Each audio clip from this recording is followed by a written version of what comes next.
여러분, 어느 날 아침에 평소처럼 출근길에 산 시원한 아이스 아메리카노 사진을 그 인스타그램에 무심코 올렸다고 한번 상상해 보세요. 네, 아주 평범한 일상이죠. 그쵸?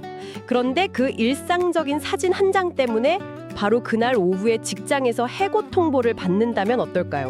와, 그건 진짜 무슨 디스토피아 소설에나 나올 법한 소름 돋는 이야기네요. 맞아요. 그런데 놀랍게도 이게 최근 대한민국 한복판에서 실제로 벌어진 일이라는 겁니다. 그래서 오늘은 평범한 텀블러 하나가 어떻게 대한민국에서 가장 위험하고 거대한 정치적 무기로 돌변했는지 그 이면을 아주 깊이 있게 탐구해 보려고 합니다. 네, 우리가 매일 가장 흔하게 소비하는 커피 한 잔에 아주 무거운 정치적 프레임이 씌워진 사건이죠. 네네. 이게 단순히 마케팅 논란이 아닙니다. 평화로운 카페 테이블 위에 국가 권력의 개입, 그리고 거대한 글로벌 지정학적 알력 다툼, 막 평범한 개인의 생존권 문제까지 한꺼번에 얹혀진 매우 복합적인 사태거든요. 맞습니다. 그래서 오늘 저희 테이블 위에는 꽤나 뜨거운 자료들이 산더미처럼 쌓여 있어요. 네, 엄청나게 많죠.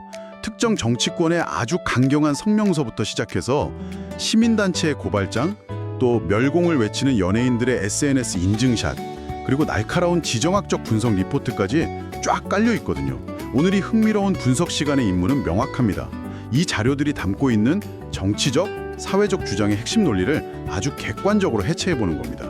문제의 텀블러는 아주 직관적으로 탱크라는 애칭으로 불렸습니다. 그런데 이 제품의 판촉 행사가 하필 5.18 민주화운동 기념일인 5월 18일에 진행되면서 사건이 확 증폭됩니다. 어머, 날짜가 겹쳤군요.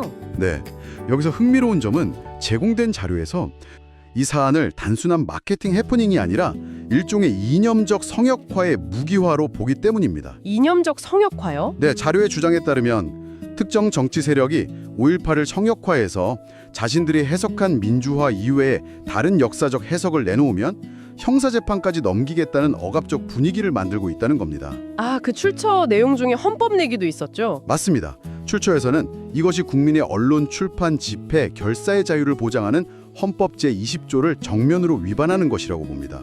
심지어 이런 헌법 위반 소지가 있는 특별법을 아예 헌법에 명시하는 개헌까지 하려 한다는 주장이 나오면서 이것이 자유 대한민국의 정체성 자체를 흔들고 있다고 강하게 비판하는 맥락이죠. 아, 그러니까 텀블러 논란은 표면적인 꼬투리일 뿐이고 본질은 역사와 상징을 독점하려는 억압적 통제에 대한 문제 제기군요. 정확합니다. 표현도 자유롭게 할 수 없게 만드는 그 억압이 문제라는 거잖아요. 여기서 진짜 흥미로워지는데요. 아무리 정치적으로 민감했다고 쳐도 스타벅스 측에서는 그런 의도가 전혀 아니었다고 즉각 사과를 했단 말이죠. 네, 발빠르게 사과문을 올렸죠. 보통 이 정도 되면 그냥 해프닝으로 끝나는 게 맞잖아요.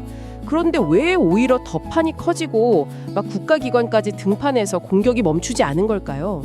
자료를 분석해보면 애초에 텀블러 디자인이나 5.18 조롱 여부는 그들에게 진짜 중요한 문제가 아니었다는 거죠. 그럼 진짜 타겟이 따로 있었다는 건가요? 네, 진짜 타겟은 스타벅스로 운영하는 신세계 그룹의 총수 정용진 회장이었다는 분석입니다. 와, 타겟은 이미 정용진 회장으로 정해져 있었고 이 텀블러 마케팅 실수는 그를 공격하기 위한 완벽한 구실로 쓰였다는 거네요.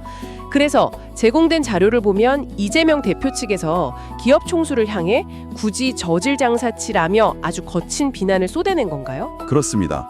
고영주 변호사의 성명서에서는 이 저질 장사치라는 발언 기저에 깔린 심리를 꼬집고 있어요. 어떤 심리인가요? 이게 조선시대 성리학적 신분질서 관념, 즉 산업공상의 미개한 인식에서 벗어나지 못한 결과라는 비판입니다. 산업공상이요? 아, 상인을 가장 낮게 보는 그거요. 네, 아무리 국가 경제에 기여하는 글로벌 대기업 총수라 할지라도 정치 권력을 쥔 이른바 현대판 양반 앞에서는 그저 돈이나 밝히는 천한 상업 종사자에 불과하니 알아서 머리를 조아려야 한다는 권위주의적 시각이 깔려 있다는 겁니다. 와, 듣고 보니 정말 구시대적인 발상이네요. 그래서 막 행정안전부나 법무부 같은 정부 기관의 고위 장관들까지 가세해서 관공서내 스타벅스 출입을 제한하고 공무원들의 구매 내역을 조사해서 보고하라고 압박했다는 주장이 제기된 거군요. 네, 고발장 내용에 따르면 그렇죠. 이걸 완전히 국가기관이 나서서 민간 기업의 생사 여탈권을 쥐고 흔들겠다는 거잖아요. 그 지점이 바로 제공된 자료에서 가장 심각하게 우려하는 대목입니다. 사과를 했는데도 공격이 멈추지 않은 이유가 바로 여기에 있죠. 출처에서는 이 사과하는 순간을 바닥 없는 집단 린치의 시작이자 지옥문이 열리는 것이라고 묘사합니다. 지옥문이요? 무섭네요. 네, 사과를 잘못에 대한 인정으로 받아들여서 길을 꺾고 특정 성향의 기업을 본보기로 철저히 길들이를 한다는 겁니다. 출처는 이런 행태를 자유시장 경제라는 기업 생태계를 심각하게 교란시키는 공산당식 인민재편이자 전체주의적 정책이라고 강도 높게 비판하고 있습니다. 시장 경제 생태계에서 기업이 소비자가 아니라 권력의 눈치를 보게 만드는 것, 그게 바로 자유민주주의의 근간을 흔드는 인민재판이라는 거군요. 맞습니다. 그런데 청취자 여러분, 여기서 또 다른 의문이 생깁니다. 수많은 기업 중에 왜 하필 정용진 회장이 타겟이 되었을까요? 뭔가 밑볼 만한 다른 결정적인 이유가 있었을까요? 네, 여기서 우리 자료가 시야를 태평양 건너 글로벌 지정학으로 확 넓혀줍니다. 평소 정 회장이 SNS에 공산주의를 멸하자는 그 멸공 발언을 자주 했잖아요. 힘 실세가 한국에 왔을 때요? 맞습니다. 분석 리포트에 따르면 트럼프 주니어가 방한했을 때 당시 정부의 고위 인사들과의 공식 만남은 철저히 패싱해버렸습니다. 아예 안 만났다고요? 네, 대신에 정용진 회장 부부와 사적으로 만나서 끈끈한 친분과 신뢰를 과시했죠. 출처의 분석가들은 당시 정부가 미국의 실세로부터 자국 정부가 무시당하고 대척점에 있는 재벌 총수와 밀착하는 모습에 심한 외교적 소외감과 불쾌감을 느꼈을 것이라고 봅니다. 그러니까 정리하자면 미국의 실세가 정부는 무시하고 눈의 가시 같은 재벌 총수랑 친하게 지내니까 화가 났다는 거네요. 그래서 그 얄미운 재벌을 손봐주기 위해서 텀블러 불매운동기라는 징벌을 가했다는 아주 계산된 의도라는 거군요. 이걸 더 큰 그림과 연결해 보면 논리적으로 그렇게 해석된다는 주장이죠.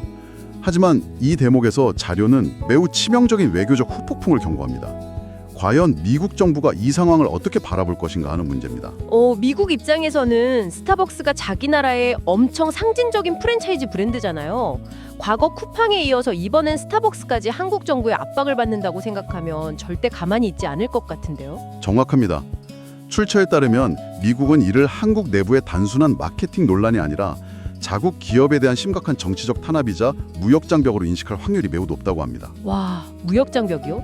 네, 이는 향후 미국으로부터 통상 보복을 당하거나 방위비 분담금 인상 압박 등 대한민국 경제와 안보에 어마어마한 리스크를 불러올 수 있는 무모한 행위라는 것이 이 리포트의 결론입니다. 세상에, 텀블러 하나에서 시작된 나비 효과가 한미 외교전과 방위비 협상 리스크까지 번질 수 있다니 정말 아찔하네요. 그렇죠.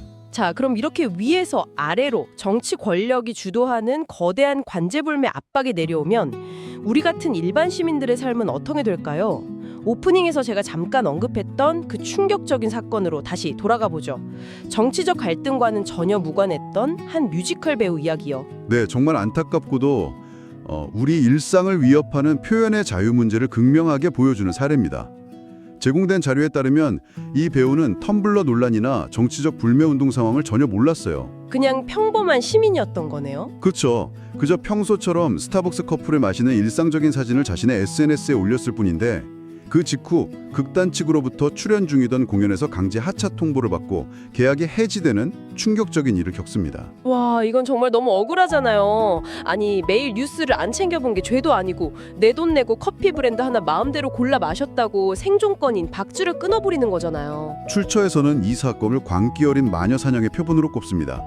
연예계 내에 형성된 특정 정치적 편향성이 거기에 동조하지 않거나 단순히 무지했던 개인의 생존권까지 무참히 짓밟는 현실이라는 거죠. 아, 네네. 국민이 무엇을 먹고 마실지, 어떤 브랜드의 제품을 소비할지조차 정치 권력과 특정 집단이 재단하고 통제하려 든다는 강한 비판입니다. 하지만 이런 억압적인 분기가 거세질수록 굽히지 않고 맞서는 사람들도 등장하기 마련이거든요. 자료를 보면 가수 JK 김동욱 씨나 배우 최준영 씨 같은 분들은 막 쏟아지는 비난과 연예계에서의 불이익을 감수하면서도 당당하게 맞섰어요. 네, 인증샷을 올렸죠. 가고 싶으면 간다. 선택은 내 자유다. 이러면서 스타벅스 이용 인증샷과 멸공 지지 의사를 굽히지 않았죠. 전 이게 단순한 반항심이 아니라 내 일상은 내가 통제한다는 표현의 자유를 지키기 위한 용기 있는 선언처럼 들리더라고요. 제대로 보셨습니다. 자료에서도 이들의 행동을 자유민주주의의 핵심 가치를 수호하려는 움직임으로 평가합니다. 그런데 여기서 당시 정치 권력이 전혀 예상하지 못한 변수가 하나 등장합니다. 그게 뭔가요? 바로 청년층과 일반 대중들의 거센 반발 심리입니다. 민주당과 일부 정부기관이 주도한 이 무리한 불매운동이 오히려 역풍을 낳은 것이죠. 아, 맞아요. 오히려 청년층 사이에서는 이 관제 불매 운동을 비웃기라도 하듯이 스타벅스 매장에 가서 인증샷을 찍으며 멸공을 외치는 게 일종의 자유의 상징이자 유행처럼 번졌잖아요. 매장이 평소보다 더 바글바글 성황을 이루었다고 자료에 나와 있더라고요. 네, 부당한 권력의 간섭에 대한 대중의 본능적인 거부감이 작동한 겁니다. 출처의 분석에 따르면 민간 기업을 향한 이런 정치적인 공격이 내가 내 돈 내고 커피 하나 마음대로 못 마시나? 하는 일반 시민들의 상식적인 반발을 불러일으켰다는 거죠. 그렇죠. 당연한 반응이죠. 그리고 이 사태가 오히려 중도층 시민들을 보수 진영으로 견인하는 결정적인 역할을 하고 있다고 다각도로 조명하고 있습니다. 정치적 억압이 역설적으로 시민들의 자유에 대한 갈망을 일깨워버린 셈이죠. 게다가 이런 역풍은 시민사회의 실질적인 법적 반격으로도 이어졌습니다. 서민민생대책위원회 같은 시민단체들이 직접 나섰잖아요. 이재명 대표를 비롯해서 불매를 직간접적으로 강요한 정부 고위 장관들을 직권남용, 업무방해, 그리고 선거법 위반 혐의로 줄줄이 경찰에 고발한 상태라고 자료는 전하고 있습니다. 네, 맞습니다. 그래서 이게 다 무슨 의미일까요? 이건 단순히 방어하는 걸 넘어서 법치주의를 훼손하는 권력에 법으로 맞서겠다는 시민사회의 강력한 경고 아닐까요? 아주 핵심적인 요약입니다.